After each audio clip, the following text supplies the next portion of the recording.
Hey guys, this is YouTuber and bullying. Thank you for watching. I'm Kelsey and today I want to talk about a thing that happened to me today. I actually planned to talk about my tattoo, one of my 13, but I'm gonna do that the next time because this just bothers me so much and I just have to rant. So be aware, this is a rant video and I don't have a script. I hope I don't fuck it up, but yeah, let's just jump right in. Today I had to work and my mom planned to pick me up after work. So when I was finished, I was texting her and said, hey, come pick me up. And she needs like half an hour to get to the place where I work. So I had enough time and I changed my clothes. So you couldn't really tell that I worked there because I work in the back, in the bakery.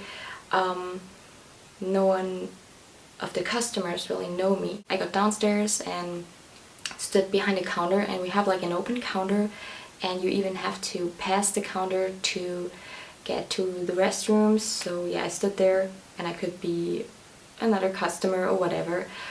And I hadn't drank all day, like water. So I grabbed Diet Coke and stood there and was talking to my co-workers, and suddenly this old guy appears and he was really weird. Like, his presence made me feel uncomfortable from the very first second, and I don't know why. Well, I didn't know why. Now I know why. But yeah, and he was talking to the cashier and yeah, so suddenly he looks at me and out of nowhere he was like, oh, I guess you're so fat because you're drinking Coke.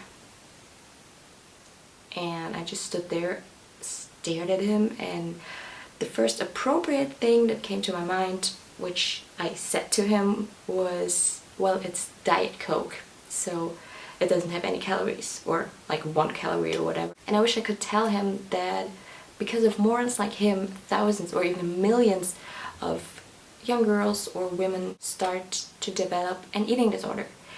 And I think it's kind of shocking because, like I said, he didn't know I was working there, so I could be just another paying customer, and I could have said like, oh, dude, I'm not coming back here ever again, and they would lose a customer. I don't think he cared about that, or maybe he knew I was working there. I don't know.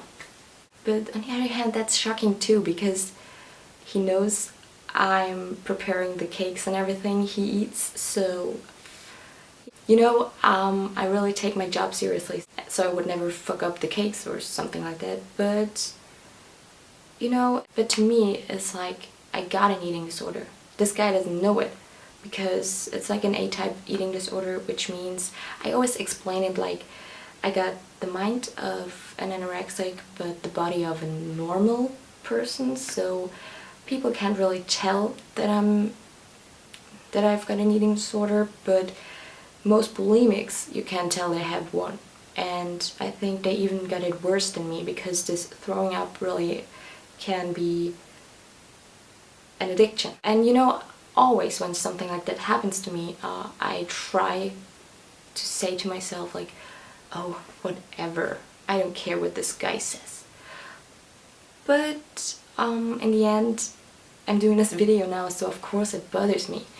And I'm shocked that really people would say something like that. And someone said something similar to my coworker who got a really good figure.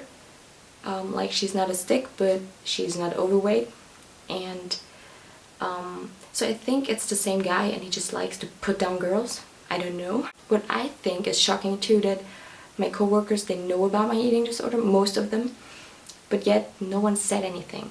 Of course, I didn't stand up for myself too, but to think that like adults, grown adults that maybe know this guy, couldn't be like, dude, that's kind of inappropriate, and just, shut your mouth. Because it's not like I said anything to him, I didn't even look at him, and he just said that to me. So I don't know why he said that, and it bothers me, of course. Why would he say that? If not, it's the truth, and I am fat. And the thing is, but the night before, I actually had thoughts like, just cut off that fucking fat and you're gonna look better. And yeah, I'm really, actually, I can admit I'm struggling right now with staying in recovery from self-harm, because that's usually the thing I turn to. But I also found a better way, and this is not sponsored in any way, I swear. I found an app called Sober Grind, and it really is an amazing app for people that want to live a sober lifestyle. Like, I never struggled with drugs or alcohol, but I said, since I was a teenager actually, I was like, okay, drugs, never. And I never took any drugs. Never. Not even weed. And since January, I didn't even touch some alcoholic drinks. And I just think it's important, and I'm gonna tell you why in another video, like I said, when I talk about the tattoo. Just to end this video real quick, I just realized I really need scripts because I'm just talking weird stuff. But yeah, what's on my mind the whole time is, okay, he's right. Because you have to understand, if you suffer from an eating disorder, your mind, it gets the power of the mean comments it gets.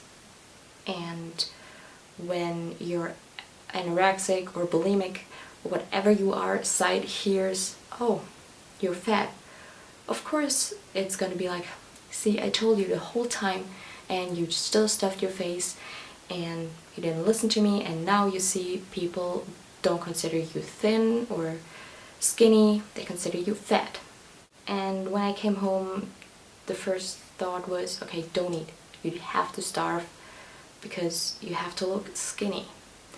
And what's also really bothering me is that when I came home from treatment last September, I started working in October, and that's when I started to gain weight. And of course it is because I started to gain muscles, which is really important in my job. But I honestly have to say I'd rather have no muscles, and I would struggle at work, but be skinny. And I know it's wrong, and I know I shouldn't think stuff like that, but I also think I'm not really ready to recover from an eating disorder, because like I said, I tried it already in treatment and it didn't work out at all. But yeah, maybe I'm gonna change that. But I'd like to know if you got any stories where you would love to speak up, either for yourself or for anyone else, but you didn't. And I'd love to hear why you didn't. Maybe you had some good reasons, or maybe you just didn't dare, which is totally okay. I understand it, because it happens to me all the time too. I think like, oh, that's not right, but I just don't have the courage to stand up. And I really, really admire people who can stand up for other people or themselves and be like, hey, what you're doing is not right. But anyways, tell me in the comments if you got any stories, and we're gonna see us in the next video.